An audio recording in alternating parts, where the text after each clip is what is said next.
wrapping up the first round of the spring 2012 in the season tournament.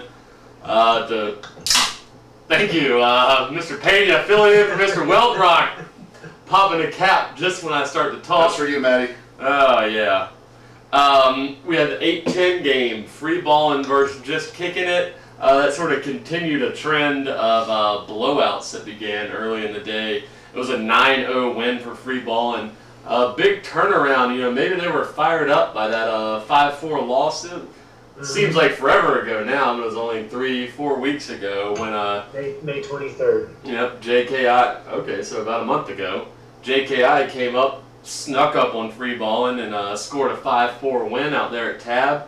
But free balling, I caught a lot of this game since we were going to face the winner. They were fired up. They were focused. They were doing everything right. JKI was having a little bit of trouble getting the ball around. And I didn't know it was this bad, honestly, until reading the score tonight. But, they put it on them, and they were rightfully fired up, and they took that into the second round.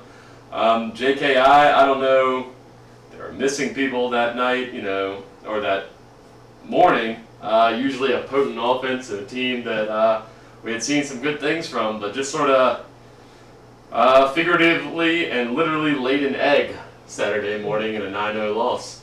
I say, there were rumors of Mark Flores not being at the tournament for free balling, but he was at the tournament and he brought it. Like you said, JKI, they got a lot of powerful legs on that team. They have a pretty dynamic offense, but Flores was throwing. He was cutting up that thick Gosnell's Hope grass. He was mowing them down. What was he on the team when they played the first time? Yeah, he got there an inning late, but he was there. Okay, I thought that was one of the factors in that loss the last time. He was there. Okay. Oh well. Free balling came back pretty balanced offensive attack from what I saw too. It looked like a lot of guys were really getting in on it.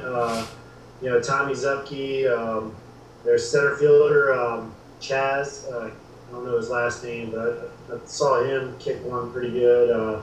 They just had an all-around good game, and they set the tone for the day, so they were looking good against JKI. A little bit of redemption there. Yep, so free balling would advance out of the first round. Also advancing, we had Burning Bridges. They were the number 5 seed. They got the 12 seed PBJ. Once again, going along with all of our first round results. It was an 8-1 win for the Burning Bridges. Not unexpected. Two teams that are still relatively new to the WAKA Peninsula community. Burning Bridges in their second season, PBJ in their first. I did see a picture of Brent Obershaw scoring a run in this game. I actually saw that. Oh my that was God. Awesome. Yeah. He was over the top thrilled, like running over and kicking the fence and just like, yeah! Like, if I judged just on that picture, I would have thought they won this game, like in a 1-0 win in the bottom of the 5th or something with him scoring. He was not going to leave that field with a big 0. But yeah, I respect the hell out of that. Did that last year. Hey, wait. Did that last year against the exact same team, Burning Bridges, when we were the number 16 seed. Put 1 run on them in the top of the 5th. You know what? Damn it, it does feel good. So, big props, PBJ. We hear you're coming back. I'm so glad you're coming back. I hope so. You put together some good results. This isn't necessarily one of them, but later in the year.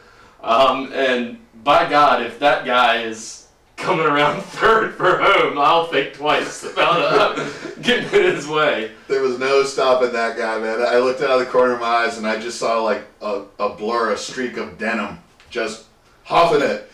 It's kind of hot and humid out there in the morning too. I don't know, man. I don't know how you can play in jeans like that. I think I made that comment about him and JC. Long pants, woo! They're bigger men than I am. Swamp Thing. No, I'm glad I got to see that run come in. That was a special moment of that game. This was a noteworthy matchup though, because these two teams know each other very well. They're new to our community, but they've played each other in other leagues several times, and they were actually really hyped up about their regular season matchup, but that was the 1 week where we got rained out and we couldn't make it up. So they were kind of bummed out that they didn't get to play each other. And then lo and behold, this tournament schedule comes up and they're matched up. So I know PB&J, they were looking forward to trying to knock them off. There was a lot of trash talking going on, but the bridges are stout, and they burnt that peanut butter jelly sandwich.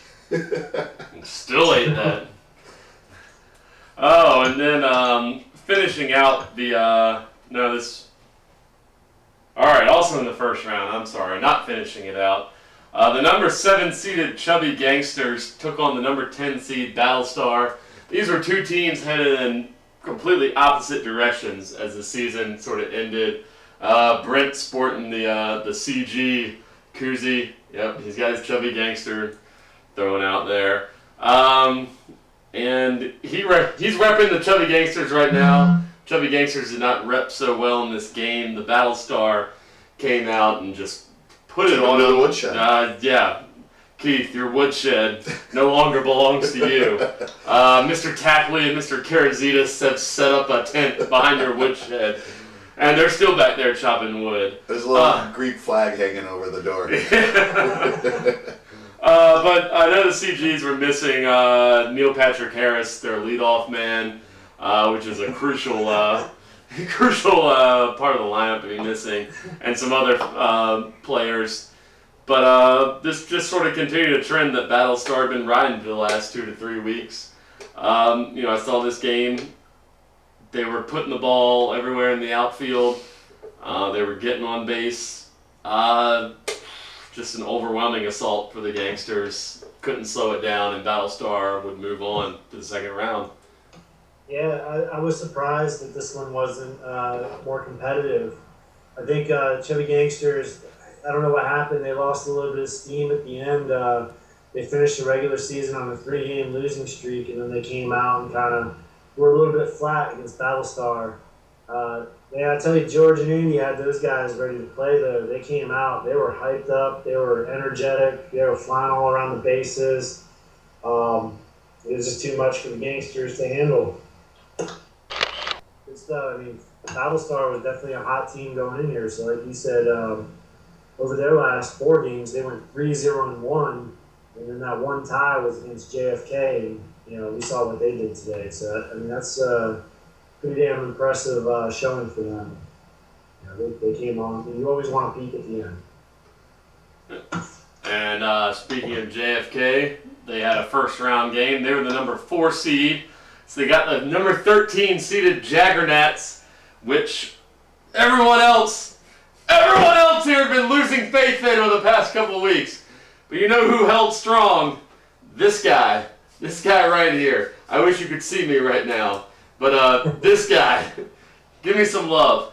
Jaggernauts, I caught this across 2 fields. I was just so happy to see. I caught the very end of Seals sliding into home and getting up and celebrating like you should. The Jaggernauts took a 1-0 lead. JFK ended up pulling out a 7-4 win, but for a 4-13 matchup, much closer than you would anticipate. Glad to see the Jaggernauts. We talked about them being an experienced team and maybe getting a little too much love for that experience and they've had in the league. But I think it showed. Tournament time naturally is when they battled. They battled. It was 2-1 in the 4th inning, and both teams were they were into the game. It was a big. I thought Jaggernauts really had a shot at it. And the way things were going, JFK's body language was kind of down. The Jaggernauts were making some crucial plays. They had the momentum, but then it turned around in the 4th inning when JFK got a couple guys on. Nick Sutton made one of the craziest highlights where he rounded someone. I can't remember who kicked the ball, but Nick Sutton came around from second, blew right past the stop sign, and came home. And they made a play at the plate where he should have been out, but he just did this crazy flipping play that was like that viral video that was on Good Morning America from the New York Shower Hammers. But it was like his own version of it, where he just jumped up, flipped right over the ball, and scored. Awesome. And right away. JFK just came alive. A couple kickers later, Daniel Shaw, the Condor, he came up to bat and he destroyed a ball for like a 3-run home run and totally broke it open. But to the Jaegers' credit, and they didn't quit, because in that last inning they came up and they scored. I think they scored 3 runs in the 5th inning, but it was just a little too much to. The gap was a little too much to cover. So, but a good showing from the Knots. I was personally pulling for the Jaegernauts in this just because I knew it was Kevin and Ashley's last game with WAKA. And I didn't get a chance to party or hang out with them on Wednesday night, so I was hoping that their season would go a little further at the tournament. But, JFK came back and, got the win, so, They do. That's what they do. Yeah. So, I was a little bummed out for the Jaegernauts, but, that's the way things go in the tournament. So finishing out our first round, Brent, your shake and bake squad. You had the number 15 seeded New Kickheads on the block. It was a 12-0 win. I gotta assume I don't remember this one go short, 3 or 4 innings. It was 3 innings, yeah. 3 innings, yeah. From what I saw, you got on them. You got on them quick, big, and early. Don't think there's much to talk about with this one.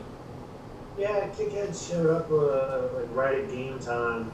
We were wondering if I was man, it sucks if we had to forfeit our first game, and then all of a sudden at 11 o'clock we just see all these navy blue shirts just walking across the field. I'm like, oh, I guess they're gonna play. And they got a runner to third base in the first inning, and they had a couple guys on, and we kind of got out of that jam. And then from there, it was just, we looked pretty good on offense, and we were just a lot for them to handle.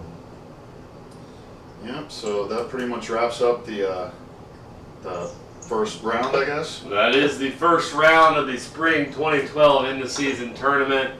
We'll come back with the second round. Not a lot of drama in the first round outside of that Jaeger-JFK game. But things got a little bit more interesting as we moved forward from there, as the sun got higher in the sky, the Pedialyte came out, sweat started pouring, the fields just got a little bit muddier. So stick around, we'll recap some of those games and, see if we can crown a champion once again. Getting there. I think we can. Oh, yeah.